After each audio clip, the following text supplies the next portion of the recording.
À 32 ans, Isia Higelin a déjà vécu de nombreuses vies. Chanteuse depuis son adolescence comme son père et son frère notamment, la jeune femme a testé le cinéma, le théâtre et s'amuse à passer de l'un à l'autre avec beaucoup de talent.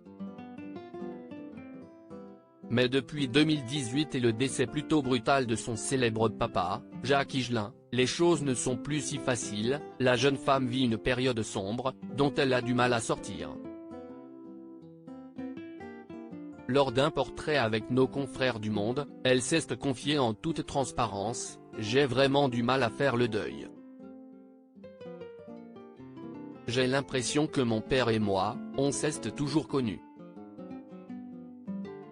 J'avais 26 ans quand il est mort et tout me le rappelle, tout me ramène à lui, un détail de la vie, une mélodie. »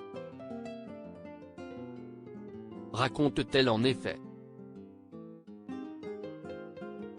Une belle confidence, qui précède ses souvenirs de son enfance extraordinaire, elle, la petite dernière d'une fratrie composée exclusivement de garçons et dont chacun avait une maman différente, Arthur, 56 ans, né de l'histoire du chanteur avec Nicole Courtois et Ken, 50 ans, dont la mère est Kouela Nguyen.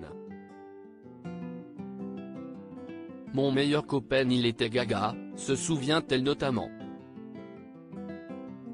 Il ne travaillait pas trop, je l'ai eu pour moi seul. On passait beaucoup de temps à la Villette, à la Cité des Sciences, à la Géaude, à Paris. C'était mon meilleur copain, papa, on s'est beaucoup aimé. Il m'a mis très tôt une guitare entre les mains, puis ça a été le piano, on improvisait, on chantait. Quand il partait en tournée, il m'emmenait dans le bus avec lui. C'est lui qui m'a donné envie de faire de la scène, raconte-t-elle encore, particulièrement sans filtre sur les souvenirs de celui qui a longtemps été son héros. Un véritable artiste respecté pour ses 50 ans de carrière et ses engagements sans faille sur des sujets de société. Et si sa fille semble prête à continuer de suivre ses pas, elle flanche cependant parfois devant un climat ambiant difficile. Il est difficile de garder la foi en ce moment.